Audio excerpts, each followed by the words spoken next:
হযরতে ইবনে হাজার আসকালানী বর্ণনা করেছেন, বলে তাকওয়া এটা এমন জিনিস, বলে যে জায়গায় পৃথিবীর কেউ নাই সেই জায়গায় আল্লাহ আছে, এই বিশ্বাস অন্তরে রাখার নাম হলো তাকওয়া। আমার মুনিবে না দেখলেও আমার যিনি আসল মুনিব, বলেন আসল মুনিব কে? আর জোরে বলেন আসল মুনিব কে? বলে আমাকে আমার ছাগলের মালিক মুনিব না দেখলে আমাকে সব সময় দেখেন যে মুনিব, সেই মুনিবের নাম কি? কাজেই আপনি চাইলেও আমি দিতে পারি না, এটা আমানতের খেয়ানত হবে।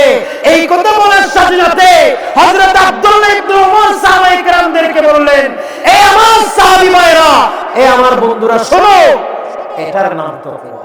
আমরা পড়ছি মাদার তেরেসার জীবনী। সে একজন খ্রিস্টান ছিল, সারা জিন্দেগীর যত অর্জন তার সব কিছু মানব সেবার জন্য দিয়ে দিয়েছে। তাই বলে কি আপনি তাকে জান্নাতি বলার কোনো সুযোগ আছে? যেখানে মাদার তেরেসাকে আপনি জান্নাতি বলতে পারতেছেন না, সেখানে আল্লাহর ওলির কয়েকটা গান লিখছে বলি, আল্লাহর ওলির শানে গান গাইছে বলি, আপনি কে তার নেককার বলার, ইমানদার বলার, রহমতুল্লাহ আলাইহি বলার, ফকির বলার, দরবেশ বলার কোনো সুযোগ আছে?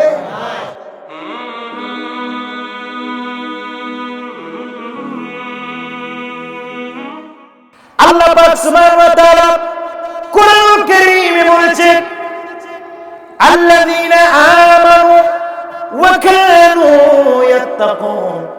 আল্লাহ বলেন, বান্দারা নিশ্চয় যারা তারাই ওলি হবে। এরা আগের আয়াতে আছে কারা ওলি হবে, বলে ওলি হওয়ার জন্য 1 নম্বরে দরকার ঈমান, 2 নম্বরে দরকার তাকওয়া। উচ্চ আওয়াজে বলুন সুবহানাল্লাহ। প্রিয় ভাইরা আমার, এই জন্য ওলি হওয়ার জন্য লাল কাপড়ের দরকার নাই, কালো কাপড়ের দরকার নাই, সাদা পোশাকের দরকার নাই, আলাদা চেয়ারের দরকার নাই, বাদশাহের দরকার নাই। এমনকি আপনি যদি একজন কৃষক মানুষ হলেও আপনি ওলি হতে পারবেন যদি আপনার ভিতরে ঈমান এবং আল্লাহর তাকওয়া থাকে। উচ্চ আওয়াজে বলুন সুবহানাল্লাহ।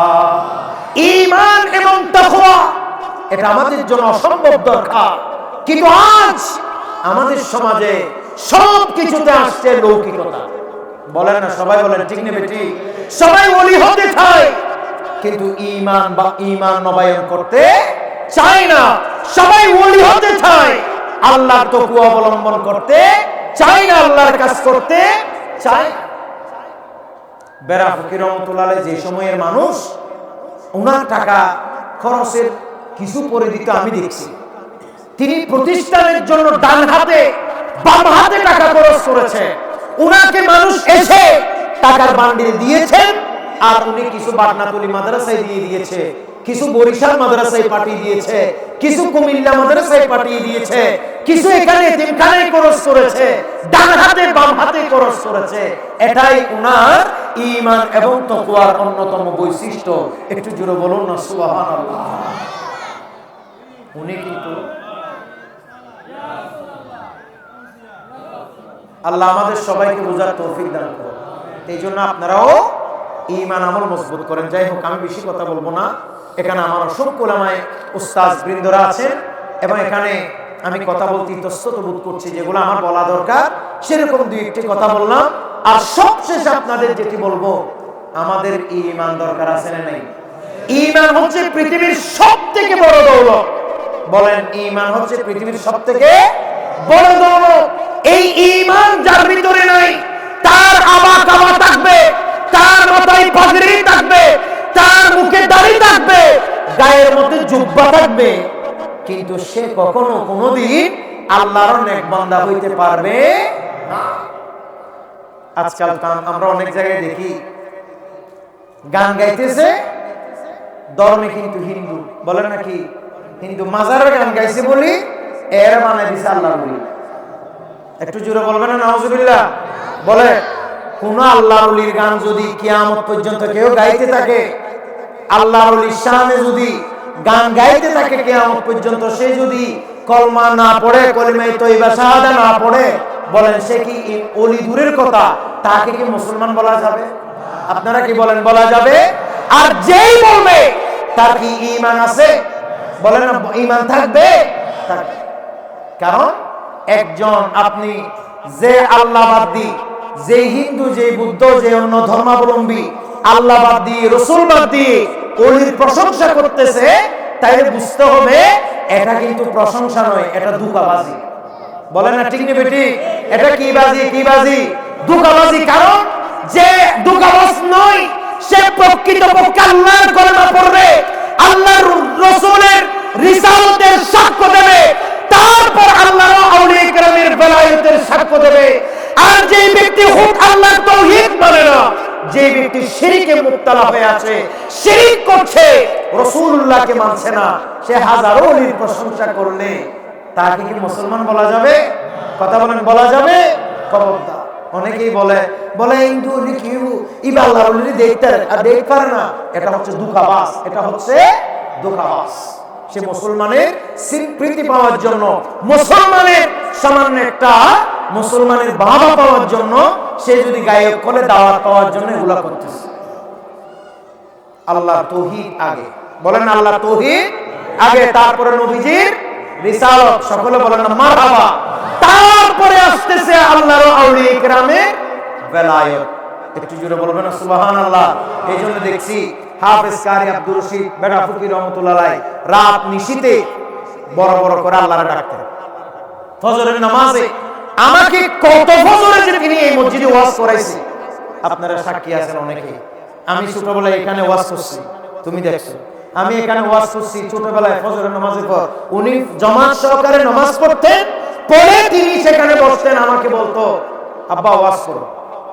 আলহামদুলিল্লাহ আমি অদম 1 ঘন্টা, আধা ঘন্টা, ফোন 1 ঘন্টা, 1.5 ঘন্টা এরকম আমি ফজরের পরে এই মসজিদে ওয়াজ করতাম। তা আমি এখন মনে করতেছি উনি আমাকে প্রত্যেকদিন ফজরের ওয়াজ কেন করাইতো? এটা করানোর কারণ হচ্ছে উনি আমাকে পাকাপুক্ত করত। হয়তো উনি আমাকে বারবার হাজিরা নিত, হয়তো আমার থেকে মানুষ দেখলে ভয় পাবো, এই ভয় আমার ভিতরে থাকবে বলে হয়তো তিনি সেই ভয়টা এভাবে করে জয় করে দিয়েছেন। সকলে বলেন মারহাবা। প্রিয় ভাইরা আমার, নবী করিম সাল্লাল্লাহু তাআলা আলাইহি ওয়াসাল্লাম বলেছেন জাদ্দিদু ঈমানুকুম। নবী বলেন উম্মত তোমরা তোমাদের ঈমান নবায়ন করো। একটু জোরে বলুন না সুবহানাল্লাহ। কি নবায়ন করো? কি নবায়ন? ঈমান। কারণ পৃথিবীর সব থেকে বড় দৌলতের নাম কি? আর নগরী হন কি না? সব থেকে বড় দৌলত, সব থেকে বড় দৌলতের নাম হলো ঈমান। যার ভিতরে ঈমান নাই, যার ভিতরে ঈমান নাই, তার 10 তলা বিল্ডিং, 20 তলা বিল্ডিং, 30 তলা বিল্ডিং থাকলেও কোনো ফায়দা নাই। আর যার ভিতরে ঈমান আছে, ওই ব্যক্তির যদি কোনো বিল্ডিং না থাকে, রাস্তার পাশে থাকলেও মরার সাথে সাথে ঈমানের কারণে আল্লাহ তাকে জান্নাতের ব্যবস্থা করে দেবে। এই জন্য পৃথিবীর সব থেকে বড় দৌলত, সেটার নাম কি? এই জন্য জমি থাকলে, ঘর থাকলে, বাড়ি থাকলে তারা বলে জমিদার। কথা বলেন কি দার? জমিদার। আর যার ভিতরে ঈমান আছে তারা বলে কি দার? ঈমানদার। সকলে বলেন না মারহাবা। খবর দেখছে? এই জন্য আমার নবী বলেন উম্মত পৃথিবীর সব থেকে বড় নিয়ামত হচ্ছে ঈমান। আর জাদ্দিদু ঈমান, তোমরা তোমাদের ঈমানকে নবায়ন করো। আল্লাহু আকবার বলেন।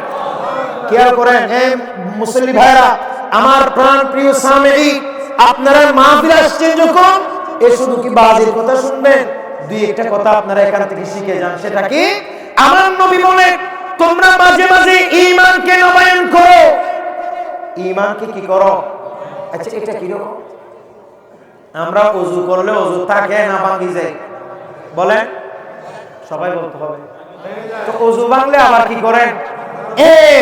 যেভাবে মানুষ ওযু করার পরে আবার ওযু ভেঙে যায়, আবার সেই ওযু আবার পুনরায় করতে হয়, ঠিক সেভাবে আমার নবী বলেছেন মানুষ যখন ঈমান আনে, মানুষের জানা অজানায় কখনো কখনো ঈমান ভেঙে যায়, ঈমান চলে যায়। এই জন্য আমার নবী বলেন তোমরা মাঝে মধ্যে ঈমানকে নবায়ন করো। জোরে বলেন না সুবহানাল্লাহ। মাঝে মধ্যে ঈমানকে কি করো? নবায়ন করো। তা আপনারা আমরা কি ইমানকে নবায়ন করছি কখনো? প্রিয় ভাইরা আমার, সাহাবায়ে কেরাম জিজ্ঞেস করছেন, কাইফা নুজাদ্দিদু ঈমানানা ইয়া রাসূলুল্লাহ, নবী আপনি আমাদের বলে, আপনি যে বলেছেন ঈমান নবায়ন করতে, ঈমান কিভাবে নবায়ন করে সেটা একটু আমাদেরকে বলে। তখন নবী করিম সাল্লাল্লাহু তাআলা আলাইহি ওয়াসাল্লাম বলেন, কুলু লা ইলাহা ইল্লাল্লাহ, বলে তোমরা লা ইলাহা ইল্লাল্লাহ জিকির করো, লা ইলাহা ইল্লাল্লাহ কালিমায়ে তাইয়্যিবা পড়ো। আল্লাহ তোমাদের ঈমান চলে গেলে আবার ওই ঈমান এনে দেবে। হক লা ইলাহা ইল্লাল্লাহ, লা ইলাহা, বলুন লা ইলাহা লা ইলাহা হাসবি রব্বি জাল্লাল্লাহ মা ফি কলবি গায়রুল্লাহ নূরে মুহাম্মদ সাল্লাল্লাহু লা ইলাহা লা পড়িয়ে লা ইলাহা লা ইলাহা লা ইলাহা ইল্লাল্লাহ মুহাম্মাদুর রাসূলুল্লাহ সাল্লাল্লাহু তাআলা আলাইহি ওয়াসাল্লাম। জোরে বলুন সুবহানাল্লাহ। তাহলে মাঝে মধ্যে আমাদের ঈমান নবায়ন করা দরকার আছে না নাই? জোরে বলেন আছে না নাই? এইজন্য মাঝে মাঝে ঈমান নবায়ন করবেন। কখন? মসজিদে চলে গেছে, বসে আছে, তখন লা ইলাহা ইল্লাল্লাহ জিকির করবে। অথবা হাঁটতেছেন, হঠাৎ আল্লাহর জন্য পেট পুরে উঠল, মন খারাপ হয়ে গেল, হায় আল্লাহ তোমার ইবাদত তো কিছুই করতে পারছি না, আল্লাহ দুনিয়াতে এমন ভাবে চলছে, অনেক সময় আমার ঈমান চলে যাচ্ছে, আমি নিজেই তো জানি না, আল্লাহ তুমি আমাকে মাফ করো, আল্লাহ আমি কলমা পড়তেছি, ঈমান চলে গেলে আবার ঈমানটা এনে দাও। এই কথা বলে কলিমায়ে তাইয়্যিবা পড়বেন, লা ইলাহা ইল্লাল্লাহ জিকির করবেন। আপনার ঈমান চলে গেলেও আবার এনে দিবেন কে? জোরে বলেন কে? আর এই ঈমান যদি থাকে তাহলে আপনি পাকা একজন পরিপূর্ণ মানুষ। সুবহানাল্লাহ বলেন। ঈমান যদি না থাকে আপনি পরিপূর্ণ মানুষ নন। ঈমান কি জিনিস সেটা যদি আমি আপনাদেরকে উদাহরণ দিই, মনে করেন এটা একটা বাজারের তৈলা। সবাই বলেন এটা একটা বাজারে, সবাই বলেন এটা একটা বাজারে তৈলা। মনে করেন তৈলা, এটার মধ্যে সব আছে কিন্তু তলা নেই। বলেন তৈলার মধ্যে কি নেই? তলা নেই। আপনি বাজারে গেছেন রোফাবাদে, সেখান থেকে আলু নিছেন, ডাল নিছেন, পেঁয়াজ নিছেন, বাচ্চাদের জন্য আপেল কমলা মোসাম্বি নিছেন, সব নিছেন, টাকাও দিছেন, সেখানে মাপছেন, সব তৈলার মধ্যে নিছেন, ঘরে আসছেন, কিন্তু তৈলার মধ্যে বাজার কথা বলে কেন নেই? বলে তলা নাই। ঠিক সেভাবে একজন মানুষের ঈমান হলো ঠিক সেরকম, যে ব্যক্তির ঈমান নাই তার কোন নামাজের গুরুত্ব আছে, রোজার গুরুত্ব। কোন হিন্দু ভাই দেখবেন যে মুসলমানের সাথে গ্রমে থাকে, রোজার মধ্যে মুসলমানেও রোজা রাখে, হিন্দু বলতেছে তোমরা তো সারাদিন খাইবা না, আমিও রোজা রাখি দিই, তারটা কি রোজা হবে? কেন? তার কি নাই? ঈমান নাই। বলেন কি নাই? ঠিক সেভাবে যেভাবে একজন বিধর্মী রোজা রাখলে, নামাজ পড়লে যেমন তার নামাজ হবে না, রোজা হবে না, কিয়ামতের ময়দানে আমল শূন্য থাকবে, ঠিক সেভাবে কোন কাফের যদি আল্লাহর ওলি গোস্ত আবদালের প্রশংসা করে, এমনকি মাদ্রাসায় দান করে, মসজিদে দান করেও ওই দানের কোনো ফজিলত কিয়ামতের দিন পাবে না, সে জান্নাতে যাবে, এই কথা আমি আপনি বলার কোনো সুযোগ নাই, যেহেতু তার মাঝে ঈমান নাই। কথা বলেন ঠিক কিনা? এজন্য পৃথিবীর সমস্ত আমল, ছোট হোক বড় হোক, সব আমল কিয়ামতের দিন কাজে আসবে, সাক্ষী দেবে, যদি আপনার কি থাকে ভাই? জোরে বলেন কি থাকে? আর যদি ঈমান না থাকে তাহলে আপনি যদি যাই করেন এগুলির কোনো লাভ, বলেন না কোনো লাভ নাই। আমরা পড়ছি মাদার তেরেসার জীবনী। সে একজন খ্রিস্টান ছিল, সারা জিন্দেগির যত অর্জন তার সব কিছু মানব সেবার জন্য দিয়ে দিয়েছে। তাই বলে কি আপনি তাকে জান্নাতি বলার কোনো সুযোগ আছে? যেখানে মাদার তেরেসাকে আপনি জান্নাতি বলতে পারতেছেন না, সেখানে আল্লাহর ওলির কয়েকটা গান লিখছে বলি, আল্লাহর ওলির শানে গান গাইছে বলি, আপনি কে তার নেককার বলার, ইমানদার বলার, রহমতুল্লাহ আলাইহি বলার, ফকির বলার, দরবেশ বলার কোনো সুযোগ আছে? বললেই ঈমান চলে যাবে। বললে কি চলে যাবে? ঈমান। সবশেষে আল্লাহ বলেন আল্লাযীনা আমানু ওয়া কানু ইয়াত্তাকুন, বলে ওলি তারাই যাদের মধ্যে কি আছে? এক নম্বরে ঈমান, দুই নম্বরে কি আছে? তাকওয়া। তো এটা বলে শেষ। তাকওয়া কি?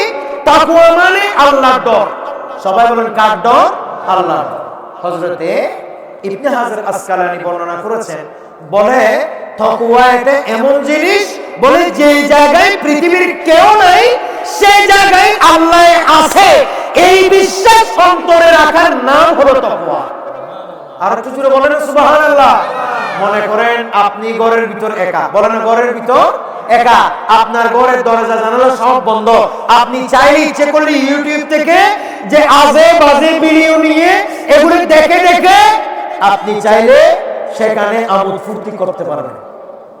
কথা বলেন না ঠিক নেবে ঠিক, কিন্তু আপনার ভিতরে হঠাৎ করে আসতেছে কি, হায় হায় দরজা বন্ধ হলে কি হবে, জানালা বন্ধ হলে কি হবে, আমাকে দুনিয়াতে কেউ না দেখলে কি হবে, আমাকে দেখছে কে? আল্লাহ। আমি ইউটিউবে সেই সমস্ত খারাপ ভিডিও দেখবো না, বরং আমি আল্লাহর ডরে আমি ওয়াজ ও নসিহত দেখবো, আমি আল্লাহর কোরআনের তিলাওয়াত শুনবো। এই কথা বলে গুনাহ থেকে ফিরে আসার নাম হলো তাকওয়া। জোরে বলেন সুবহানাল্লাহ। হযরত আব্দুল্লাহ ইবনে ওমর একদিন সফরে বের হইছে। সবাই বলেন কোথায় বের হইছে ভাই? সফরে। তো সফরে যখন বের হইছে, হঠাৎ করে তিনাদের খাবার দাবার রসদপত্র সব শেষ হয়ে গেছে, অনেক দূরে সফর করছে। আব্দুল্লাহ ইবনে ওমর বলতেছে তোমরা কোথাও একটা ছাগল টাগল দেখো। একজন আসি বলতেছে হুজুর এখানে এক যুবক আছে, সে অনেকগুলো ছাগল চড়াইতেছে। আপনারা কি আমার কথা বুঝতেছেন? আমি একদম সহজে শেষ করে দিচ্ছি, এই জন্য আমি দ্রুত করছি। যে হুজুর এখানে এক যুবক ছাগল চড়াচ্ছে, আব্দুল্লাহ ইবনে ওমর বলে তার কাছে আমাকে নিয়ে যাও। গিয়ে বলতেছে যুবক তোমার তো অনেকগুলো ছাগল, এখান থেকে একটা ছাগল তুমি আমাদেরকে দিয়ে দাও, তোমাকে সেটার মূল্য বরাবর পরিশোধ করা হবে। সে বলতেছে হুজুর আপনি চাইছেন ছাগল, আমি চাইলে আপনাকে দিতেও পারি, কিন্তু আমি দিব না, কারণ এই ছাগলের মালিক আমি নয়, আমি হলাম একজন রাখাল, আমি হলাম একজন গোলাম। বলেন আমি হলাম একজন গোলাম, আমি কিভাবে দেব? আমার মুনিব আছে। প্রিয় ভাইরা আমার, হযরত আব্দুল্লাহ ইবনে ওমর তখন সমস্ত সাহাবায়ে কেরামদের সাথে সামনে ওই বান্দাকে একটি পরীক্ষা করলেন। আব্দুল্লাহ ইবনে ওমর বললেন তুমি যে বলতেছো তোমার মুনিব আছে, কিন্তু এখানে তো তোমার মুনিব নাই, তোমার এতগুলো ছাগল একটা যদি তুমি আমাদেরকে দিয়ে দাও, তুমি বলবা নেকড়ে খেয়ে ফেলেছে, অথবা তুমি গিয়ে বলবা ছাগল একটা হারিয়ে গেছে, কিংবা এতগুলো ছাগলের ভিতরে তার গণাও না থাকতে পারে, কাজে তুমি একটা আমাদেরকে বিক্রি করে দাও, তোমার মুনিব তো আর দেখে থাকছে না। তখন ওই যুবক অত্যন্ত অনুনয় বিনয় করে বললেন হুজুর, অত্যন্ত অনুনয় বিনয় করে বললেন হুজুর আপনি তো ঠিকই বলেছেন, আমার মুনিবে দেখতেছে না, আসলেই দেখতেছে না, এমনকি এতগুলো ছাগল আমার মুনিবের গণাও নাই, কিন্তু আমি এই কথা বিশ্বাস রাখি আমার ছাগলের মালিক আমার মুনিব যদি একটা ছাগল বিক্রি করলে না দেখলেও আমার আসল মুনিব যিনি, আমার খালেক যিনি, আমার মালিক আল্লাহ যিনি, তিনি কিন্তু আমার সবকিছু দেখবে, তিনি কিন্তু আমার সবকিছু দেখবে। আমার মুনিবে না দেখলেও আমার যিনি আসল মুনিব, বলেন আসল মুনিব কে? আর জোরে বলেন আসল মুনিব কে? বলে আমাকে আমার ছাগলের মালিক মুনিব না দেখলে আমাকে সব সময় দেখেন যে মুনিব, সেই মুনিবের নাম কি? কাজেই আপনি চাইলেও আমি দিতে পারি না, এটা আমানতের খেয়ানত হবে। এই কথা বলার সাথে সাথে হযরত আব্দুল্লাহ ইবনে ওমর সাহাবায়ে কেরামদেরকে বললেন, এ আমার সাহাবী ভাইরা, এ আমার বন্ধুরা শোনো, এটার নাম তাকওয়া। একটু জোরে বলেন না সুবহানাল্লাহ। এটার নাম কি? এটার নাম কি? তাকওয়া। কাজেই আমাদেরকে সেই বিশ্বাস রাখতে হবে। তা আপনারা বলবেন হুজুর আমরাও কি ওলি হব? আমরা তো জীবন মাদ্রাসায় পড়ি না, ওলি হয়ে যাব? জি, আপনি ওলি হইতে পারবেন। জীবনে একটা যদি 1-2 গণও না চিনেন, সরাসরিয়াও না চিনেন, আলিফ বাও না চিনেন, তারপরে ওলি হইতে পারবেন। কারণ ওলি হচ্ছে 2 প্রকার, একটা হচ্ছে ওলিয়ে আম্মা আর একটা ওলিয়ে খাসা। ওলিয়ে আম্মা আম পাবলিক ইমানদার সাধারণ মুসলমানরা হতে পারে, আর ওলিয়ে খাসা যেটা, এটা আলেম উলামা ফুকাহা ফুদালা আল্লাহর বড় বড় বুজুর্গরা হতে পারে। কাজে আমরা সবাই ওলিয়ে খাসা হইতে না পারলেও আজকে থেকে ঈমান এবং তাকওয়া অর্জন করে ওলিয়ে আম্মা হবার চেষ্টা করব। ওয়া মা আলাইনা ইল্লাল বালাগ। আসসালামু